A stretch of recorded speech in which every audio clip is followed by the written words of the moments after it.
তারা বলছে যে এই লোক প্রেসিডেন্ট থাকার যোগ্য নয়।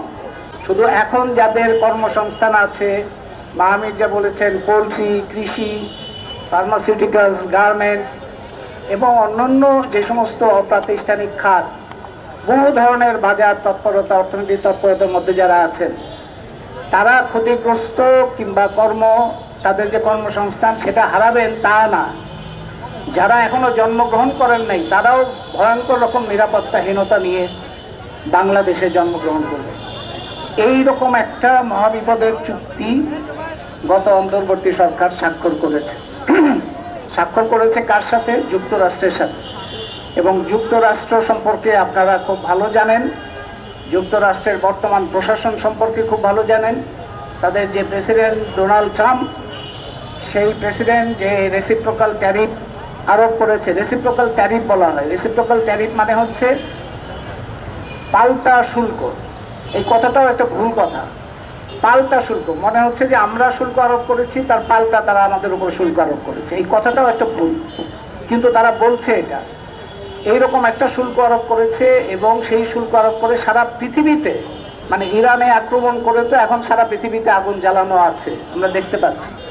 আজকে যে ঢাকা শহরে এত মানুষ ভুগছে রাস্তায় তেল নেওয়ার জন্য, কিংবা জিনিসপত্রের দাম যে বেড়ে যাচ্ছে, সামনে যে বিদ্যুতের দাম আরও বাড়ানোর নানা রকম তৎপরতা চলছে, এই সমস্ত কিছুর সাথে ইরানে যুক্তরাষ্ট্রের ট্রাম্পের যে আক্রমণ সেটার একটা সম্পর্ক আছে।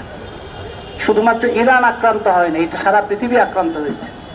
সেই প্রেসিডেন্টকে যুক্তরাষ্ট্রের নাগরিকরা কি বলছেন এখন? সেই প্রেসিডেন্টকে যুক্তরাষ্ট্রের কংগ্রেসের সদস্য, সিনেট সদস্য, তারা কি বলছেন?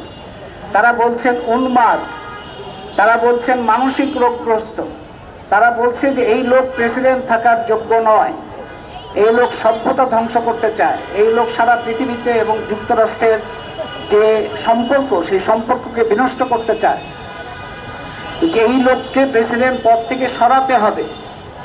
এটা হচ্ছে, এবং যুক্তরাষ্ট্রের লক্ষ লক্ষ মানুষ, প্রায় 70-80 লাখ মানুষ গত সপ্তাহে তারা বলেছে আমাদের দেশে কোনো রাজা বাদশাহ আমরা চাই না। তার মানে বাদশাহ সম্রাটের মতো ভূমিকা পালন করছে ডোনাল্ড ট্রাম্প। যে লোককে ওই দেশের মানুষ উন্মাদ বলছে, মানসিক রোগগ্রস্ত বলছে, প্রেসিডেন্ট থাকার উপযুক্ত না বলছে, তাকে প্রেসিডেন্ট থেকে সরানোর কথা বলছে, যে লোকের এই যে শুল্ক যে ব্যবস্থা, যে শুল্ক আরোপ করলো, কোনো জায়গায় 50 ভাগ, কোনো জায়গায় 40 ভাগ, যা খুশি তাই যেভাবে আরোপ করলো, সেটা যুক্তরাষ্ট্রের সুপ্রিম কোর্ট অবৈধ ঘোষণা করেছে।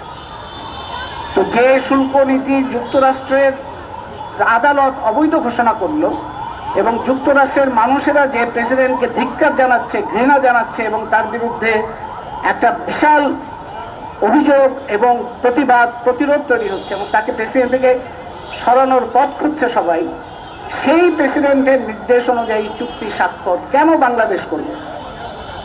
সে তো তার দেশেই তার গ্রহণযোগ্যতা নাই, সেই চুক্তিরই গ্রহণযোগ্যতা নাই, সেই শুল্ক আরোপের তার কোনো বৈধতা নাই। একটা অবৈধ তার যে নির্দেশ, তার দেশের আদালতের সিদ্ধান্ত অনুযায়ী, সেই নির্দেশ মানার জন্য বাংলাদেশের অন্তর্বর্তী সরকার এত উন্মাদ ছিল কেন, এত অস্থির ছিল কেন?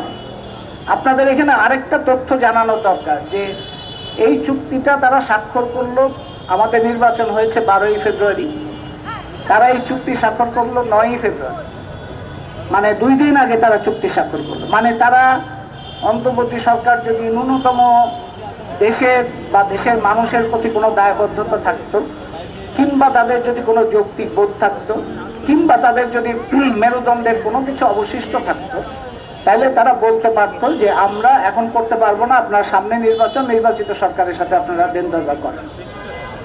তা তারা করেনি, বরঞ্চ তারা অতি উৎসাহ নিয়ে এই চুক্তিটা স্বাক্ষর করেছে।